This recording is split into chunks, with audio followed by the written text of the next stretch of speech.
ہوتے ہیں اور یہ ہمارے برادران علم کے لیے کوئی عمر نہیں ہے. اطلب العلم من المہد الی اللحد، ماں کے گود سے لے کر کے قبر کے گود تک علم کو حاصل کرنا چاہیے. یہ بچے ہمارے مستقبل کے ہیں.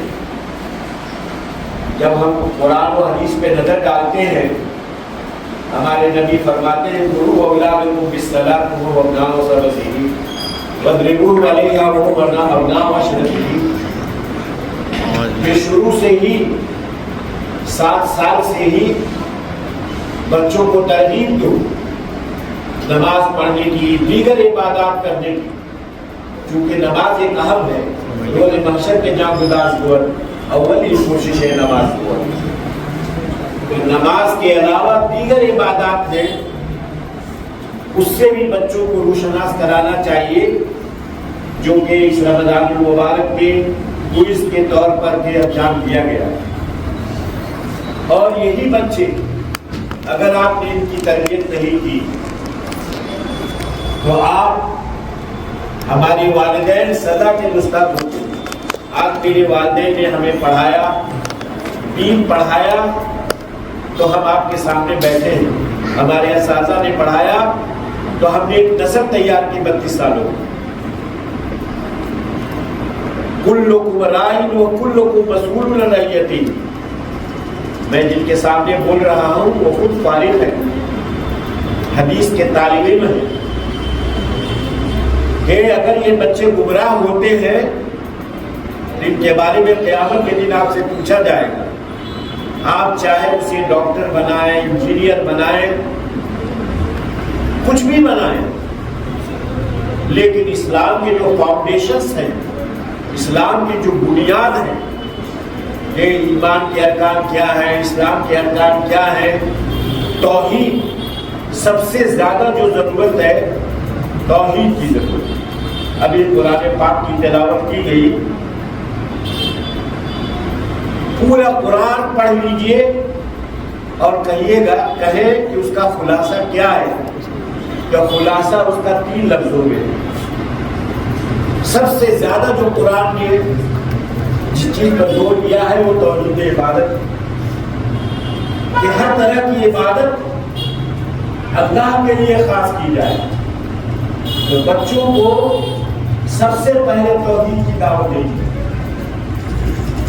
یہ اگر توحید نہیں ہے تو ایسے ہی سمجھیں کہ آپ کا پورا جسم ہے اور اس کے اندر اگر روح نہیں ہے تو جسم کی کوئی قیمت نہیں. اسی طرح پوری زندگی آپ کی اسلام پہ چل رہی ہے، لیکن اگر توحید میں خلل ہے تو وہ اسلام نہیں.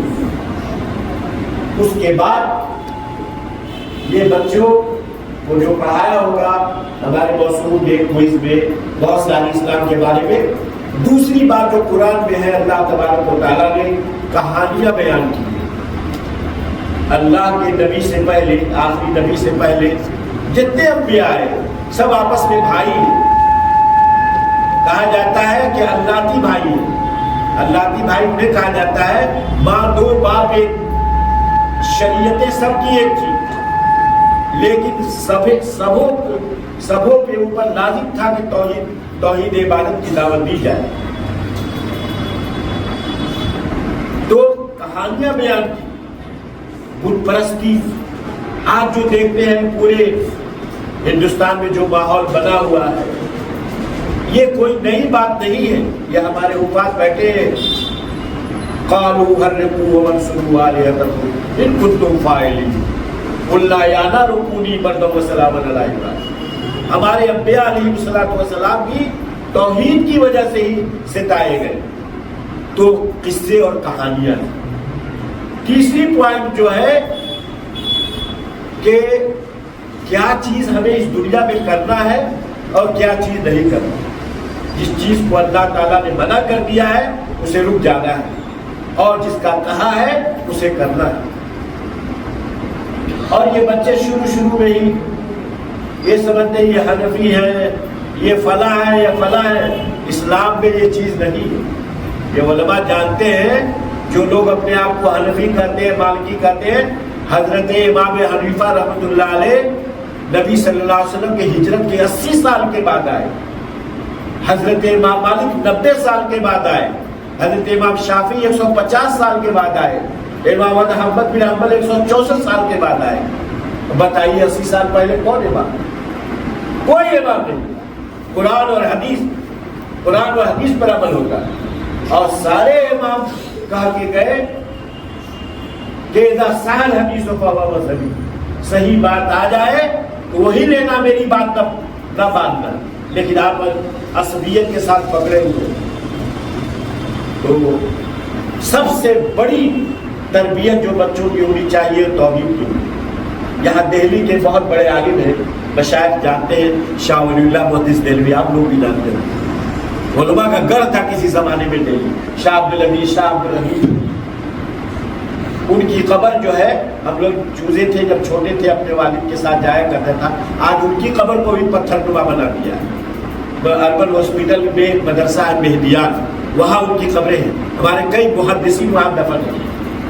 تو شاہ ولی اللہ محدث دہلوی نے کتاب لکھی، اس میں انہوں نے فتویٰ لکھا، کہا کہ من زار بلدت اجمیر اور قبر سالار مسعود و ما زاہا لغرض یطلبہ وسم اسم اکبر من القتل والزنا۔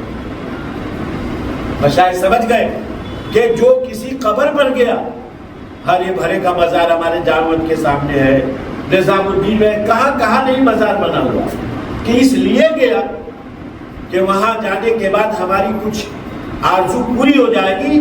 اتنا بڑا محدث کہتا ہے کہ اسم اسم اکبر من القتل والزنا، قتل اور زنا جیسے گناہ سے بھی بڑا گناہ ہے۔ ہو سکتا ہے آپ بشر ہے، یہ کوئی آپ دودھ کے دھلائے نہیں ہے، غلطیاں ہوں گی، حتی یغرغر، توبہ کا دروازہ کھلا ہے، آپ توبہ کریں، لیکن توحید سب سے بڑی تعلیم، نماز سے پہلے توحید ہے۔ یہ دو بشر ہے انسان کے، علماء سن رہے ہیں، ایک ہے انسان، ایک ہے جنات، لیکن اشرف المخلوقات میں سے انسان ہے۔ یہ انسان کے جنات کے عقل سے زیادہ انسان کا عقل ہے۔ وادی نخلا میں فجر کی نماز ہوتی ہے، جنوں کی جماعت گزرتی ہے، قرآن سن کر کے وہ مشرک تھے، جب وہ نماز ختم ہو جاتی ہے تو اللہ کے نبی پر قرآن نازل ہے، قُلُوهُ إِلَيَّ مُسْتَمَعَ نَفَرٌ مِنَ الْجِنِّ فَقَالُوا إِنَّا سَمِعْنَا قُرْآنًا عَجَبًا يَهْدِي إِلَى الرُّشْدِ فَآمَنَّا بِهِ وَلَن نُّشْرِكَ بِرَبِّنَا أَحَدًا۔ جنہوں نے سنا کیا انوکھا قرآن ہے، کہا کہ آج کے بعد اللہ کی الوہیت میں، اللہ کی عبادت میں کسی کو ساتھی نہیں کریں گے۔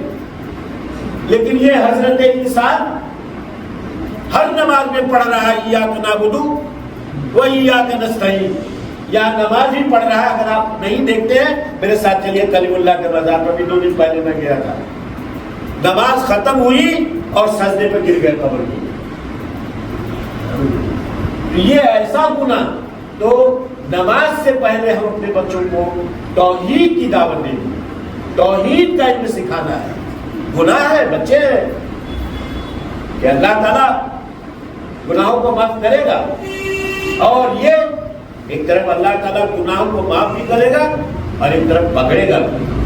لیکن ہم لوگ حضرت انسان دل میں یہ بنا بیٹھے ہیں کہ اللہ تو بڑا بخشنے والا ہے، بالکل بخشنے والا، لا شک کبھی، لیکن اللہ کہتے ہیں نبئ عبادی انی انا الغفور الرحیم وان عذابی هو العذاب الالیم، کہ بہت بخشنے والا رحم والا، لیکن اللہ کی پکڑ بھی جو ہے بہت دردناک پکڑ۔ تو برادرانی، میں زیادہ وقت نہیں لوں گا کہ ان بچوں کو نماز دوسرا نمبر ہے، توحید کے بعد دوسرا نمبر ہے نماز کا ہے۔ سب سے پہلے توحید کی دعوت ہے۔ کون مارتا ہے؟ اللہ تعالیٰ کہاں ہے؟ اللہ تعالیٰ ذات کے اعتبار سے آسمان پر الرحمن علی العرش استویٰ، ہر جگہ کیسے ہے؟ علم سے، قدرت سے، طاقت سے، ہر جگہ۔ اور ماں باپ کے کیا کہا گیا ہے؟ اذا مات الانسان انقطع عمله الا من ثلاث، من صدقۃ جاریۃ اور علم ينتفع به او ولد صالح۔ یہ اس علم سے اگر دنیاوی علم کو بھی ایک نظر انداز کر لے، سب سے اہم علم کیا ہے؟ توحید کا علم. وہ دعا کرے گا آپ کے لیے، توحید ہوگی. اور اہل کتاب کہتے ہیں یہود و نصارہ، قرآن میں ایک آیت ہے کہ ایک ہی چیز آ جائے سارے اختلاف ختم ہو جائیں گے. قل یا اہل الکتاب تعالوا الی کلمۃ سواء بیننا وبینکم الا نعبد الا اللہ. ایک اللہ کی عبادت میں آئیں گے، ساری چیزیں ختم ہو جائیں گی، سارے اختلاف ختم ہو جائیں گے. اور آپ والدین کے لیے کہا گیا لے یتصدق المرء فی ہے، ایک لے یتبرج ابنہ، اگر کوئی شخص اپنے بچے کو ادب دیتا ہے وہ صدقہ کرنے سے بہتر. اور مسجد لائیں، وہاں دیکھیں گے آپ جب جائیں گے مکہ میں، اور یہ سب شیخ بھی مدینہ کے پڑھے ہوئے ہیں، سب لوگ اپنے بچوں کو مسجد لے کر کے جاتے ہیں. بچوں کو مسجد میں لانا ممنوع نہیں ہے، بتایا گیا ہے پہلے مرد کھڑے ہوں گے، اس کے بعد بچے کھڑے ہوں گے، اس کے بعد عورتیں کھڑی ہوں گی. سب تربیت. تو تربیت گھر سے شروع ہوتی ہے، والدین سے شروع ہوتی ہے. کیسے کھانا کھانا ہے، کیسے پالنا ہے، کیسے باوضو رہنا ہے. تو میں یہ سمجھتا ہوں کہ وقت تھوڑا سا زیادہ بات بڑھ جائے گی. تو یہ جن سمجھ گیا کہ اللہ کے ساتھ کسی کو شریک نہیں کرنا ہے، لیکن یہ حضرت انسان ہر نماز میں پڑھ رہا ہے. جب آپ دعوت دیجیے کریے تو اہل حدیث، اہل حدیث ان کے کیا ہے؟ ہم تو قرآن و حدیث کی دعوت دیتے ہیں. ترکتکم علی المحجۃ البیضاء لیلھا کنہارھا لا یزیغ عنہا الا ہالک. قرآن و حدیث ساری چیزیں، بس یہی دو چیزیں ہمارے لیے. اور یہ جتنے بھی امام مالک، امام شافعی، یہ سب علماء ہیں. جیسے شیخ عالم ہے، یہ سے بھی غلطی ہوگی، ان سے بھی اچھی ہوگی، لیکن کا تولا جائے گا قرآن و حدیث میں جس امام کی بات آ جائے گی. کوئی ضروری نہیں کہ 40 امام. میں شعبہ افتاء سے جڑا ہوا ہوں، جتنے احناف ہیں بھاگتے ہوئے جب بیوی سے چھوٹتی ہے تو بھاگتے ہوئے آتے ہیں، تو ہم ان کا برین واش کرتے ہیں کہ قرآن و حدیث کی وجہ سے تمہارا گھر بچ گیا. اگر قرآن و حدیث نہیں ہوتا تو تمہارا گھر نہیں بچتا.